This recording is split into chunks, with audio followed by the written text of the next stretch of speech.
Have you ever heard the saying, keep your friends close and your enemies closer? Well, today's story is a perfect example of why that's sometimes very wise advice. It's a classic tale about wit, cleverness, and not falling for sweet-sounding words, especially when they come from a known trickster.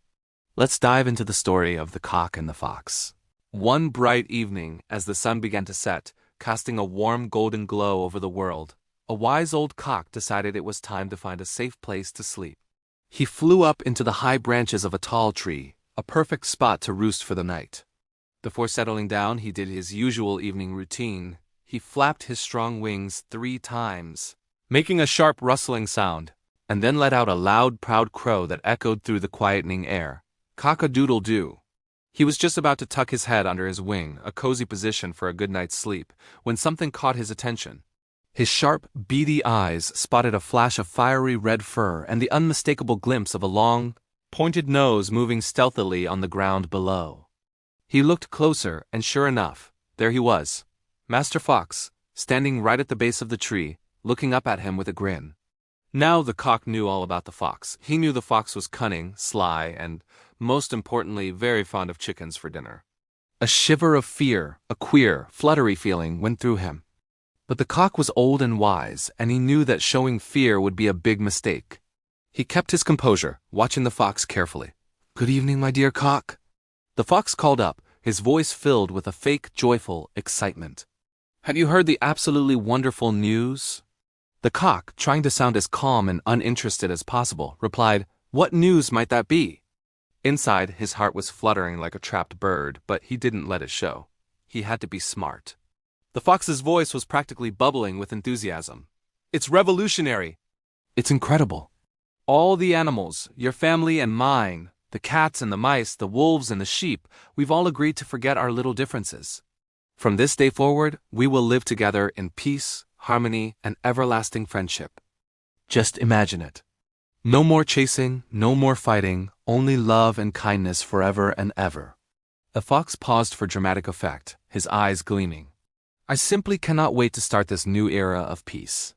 In fact, I'm so overwhelmed with joy that I want to embrace you, my dear friend.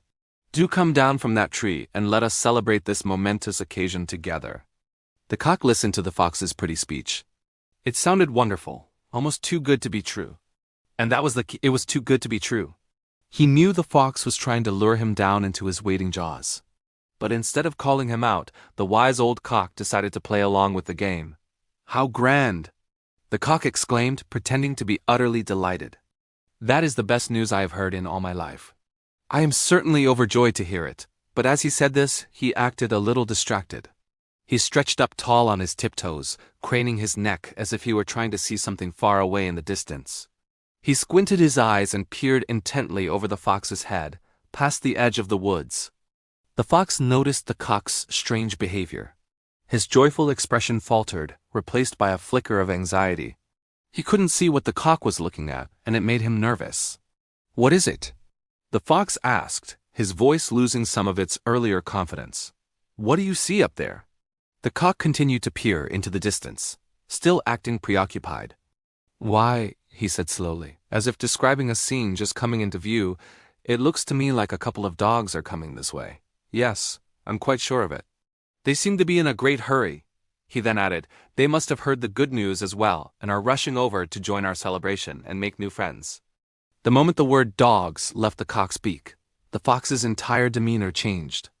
All pretense of peace and friendship vanished.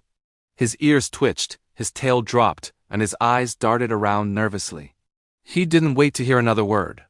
Before the cock could even finish his sentence, the fox turned tail and bolted, starting to run as fast as his legs could carry him away from the tree and the direction of the supposed approaching dogs.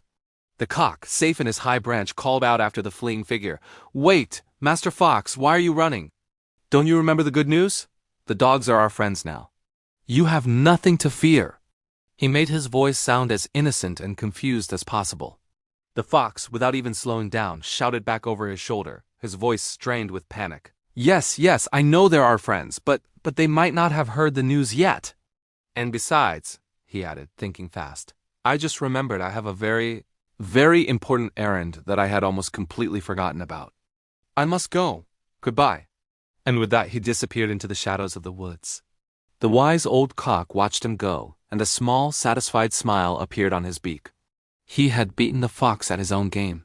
He had used the trickster's own lies and cunning against him. The fox, who had tried to trick the cock with a story of peace, was himself tricked by a story of approaching dogs. With his enemy gone, the cock finally felt safe. He fluffed up his feathers, tucked his head comfortably under his wing, and settled down to sleep. He rested peacefully through the night, knowing that his quick thinking had saved his life. And the moral of this story is a simple but powerful one. The trickster is easily tricked. It teaches us that sometimes the best way to deal with a cunning foe is not with force, but with a little bit of cleverness and wit. So, what can we learn from this? It is a great reminder to always be skeptical of offers that seem too good to be true, especially when they come from someone with a history of being untrustworthy. Like the cock, it pays to stay calm under pressure and use your brain to think your way out of a tricky situation. And it shows that you don't have to be the strongest to win. Sometimes being the smartest is what really counts. Thanks for tuning in to this classic story. I hope you enjoyed it as much as I did.